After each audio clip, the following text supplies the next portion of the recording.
Bismillahirrahmanirrahim. Assalamualaikum warahmatullahi wabarakatuh. Baiklah, kami dari kelompok 6 yang beranggotakan Irma Yani sebagai pemateri pertama, Fania Zafira sebagai pemateri kedua, Reni Oknalita sebagai pemateri ketiga, dan saya Wiwit Safitri sebagai pemateri keempat. Baik, langsung saja kita kepada pemateri pertama, yaitu menjelaskan tentang pengertian HAM dan perkembangan HAM di Indonesia. Bismillahirrahmanirrahim. Assalamualaikum warahmatullahi wabarakatuh. Saya Irma Yani sebagai pemateri pertama membahas tentang perkembangan hak asasi manusia. Hak asasi manusia adalah sebuah konsep hukum dan normatif yang menyatakan bahwa manusia memiliki hak yang melekat pada dirinya karena ia adalah seorang manusia. HAM berlaku kapanpun, dimanapun, dan kepada siapapun, sehingga sifatnya universal. HAM pada prinsipnya tidak dapat dicabut. Hak asasi manusia juga tidak dapat dibagi-bagi, saling berhubungan, dan saling bergantung. Sejarah perkembangan HAM ditandai dengan adanya 3 peristiwa penting di dunia barat, yaitu Magna Carta, Revolusi Amerika, dan Revolusi Prancis. Pemahaman HAM di Indonesia sebagai tatanan nilai, norma, konsep yang di masyarakat dan acuan bertindak pada dasarnya telah berlangsung cukup lama. Adapun perkembangan pemikiran hak asasi manusia diantaranya adalah: yang pertama itu ada periode sebelum kemerdekaan pada tahun 1908 sampai 1945. Dalam konteks pemikiran HAM, para pemimpin Boedi Oetomo telah memperhatikan adanya kesadaran berserikat dan mengeluarkan pendapat melalui petisi-petisi yang ditinjaukan kepada pemerintah kolonial maupun dalam tulisan yang dimuat surat kabar Georeo Desa. Bentuk pemikiran HAM Boedi Oetomo dalam bidang hak kebebasan berserikat dan mengeluarkan pendapat.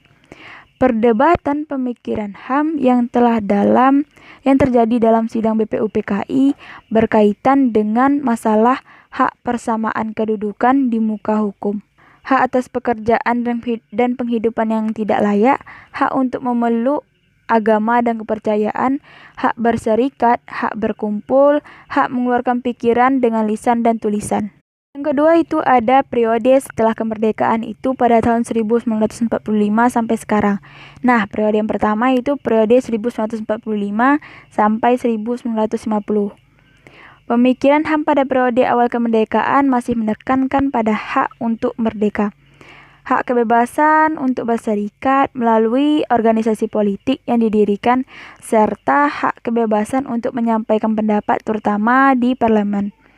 Hal terpenting dengan HAM adalah adanya perubahan mendasar dan signifikan terhadap pemerintahan dari sistem pemerintahan presidensial menjadi sistem parlemen.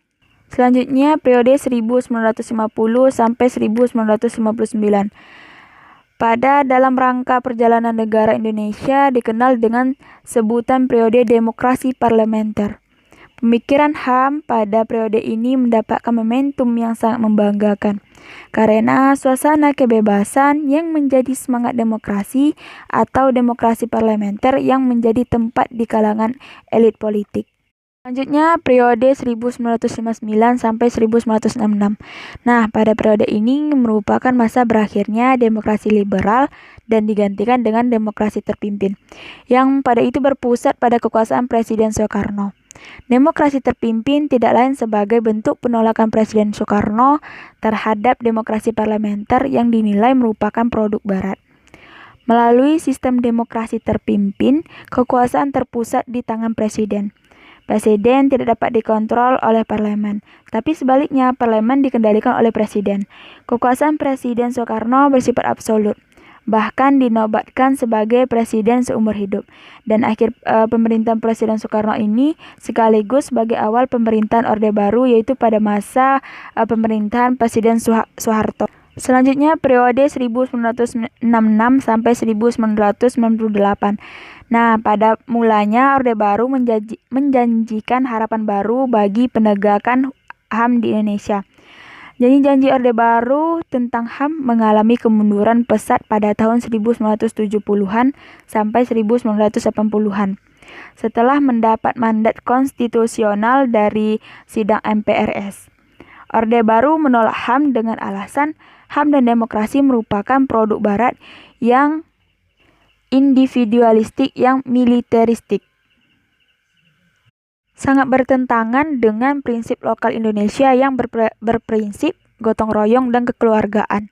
Nah, yang terakhir, periode pasca Orde Baru. Pada tahun 1998 adalah era paling penting dalam sejarah perkembangan hak asasi manusia. Setelah terbebas dari pasungan rezim Orde Baru dan merupakan awal datangnya era demokrasi dan HAM yang kala itu dipimpin oleh B.J. Habibie yang menjabat sebagai wakil presiden. Pada masa pemerintahan Habibie, misalnya, perhatian pemerintah terhadap pelaksanaan HAM mengalami perkembangan yang sangat signifikan. Lahirnya TAP MPR nomor 17/MPR/1998 tentang HAM merupakan salah satu indikator pemerintah era reformasi. Nah, komitmen pemerintahan juga ditunjukkan dengan pengesahan tentang salah satunya Undang-Undang Nomor 23 Tahun 2002 tentang Perlindungan Anak dan pengesahan Undang-Undang Nomor 23 Tahun 2004 tentang penghapusan kekerasan dalam rumah tangga. Terima kasih.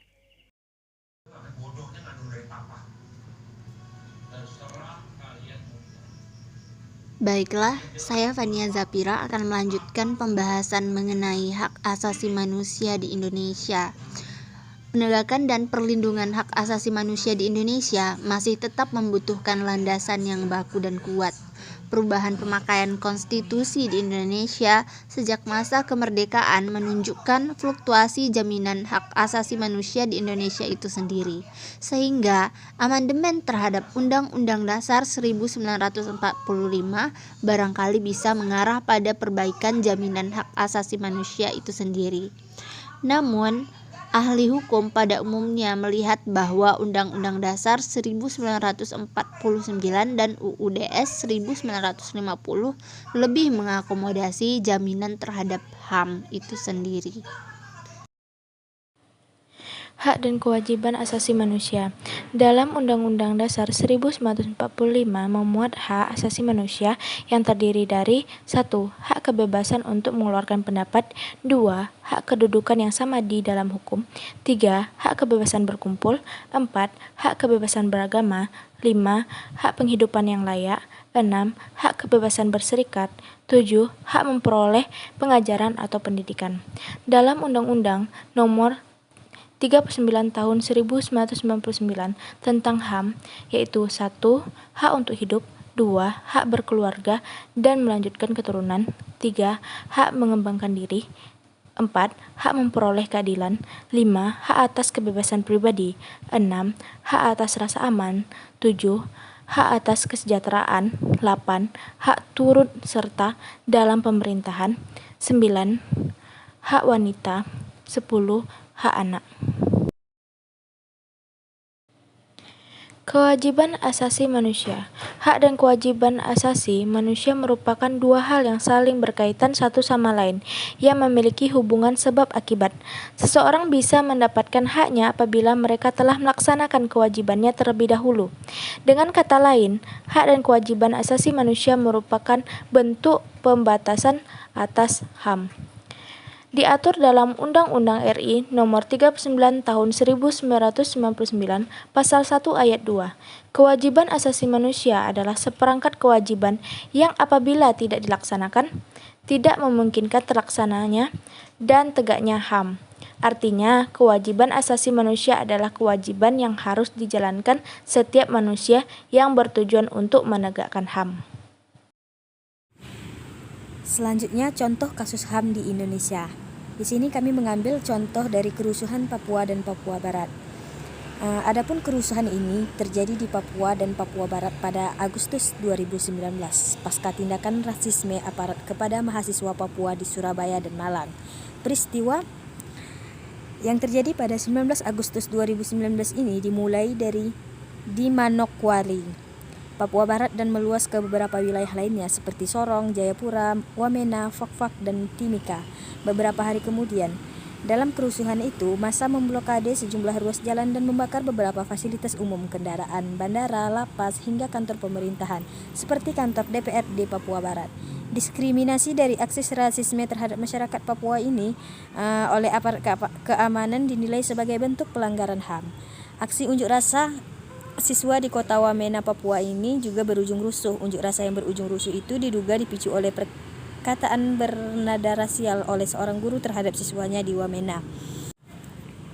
Terdapat 30 orang tewas akibat kerusuhan ini. Ketua Komisi Nasional Hak Asasi Manusia atau Komnas HAM, Ahmad Taufan Damanik, menyatakan pihaknya menemukan dugaan 10 orang Papua tewas terkait kerusuhan di Wamena, Papua ini.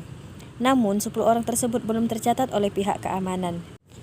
Temuan ini didapat Komnas HAM setelah tim Komnas HAM menandatangani Wamena pada tanggal 13 sampai dengan tanggal 17 Oktober 2019 untuk mendalami kasus pasca kerusuhan. Baik, selanjutnya yaitu harapan penegakan HAM di Indonesia. Adapun harapan penegakan HAM di Indonesia ialah kebebasan berkumpul dan kemerdekaan dalam beribadah. Kemerdekaan dari ancaman dan intimidasi baik antar kelompok masyarakat maupun yang dilakukan oleh oknum aktor negara Republik Indonesia. Ketegasan dalam hukum mengenai hak asasi manusia. Baiklah, itu dia hasil materi dari kelompok 6. Semoga teman-teman dan Bapak bisa mengerti dengan apa yang kami sampaikan. Akhir kata, wabillahi taufiq wal hidayah. Wassalamualaikum warahmatullahi wabarakatuh.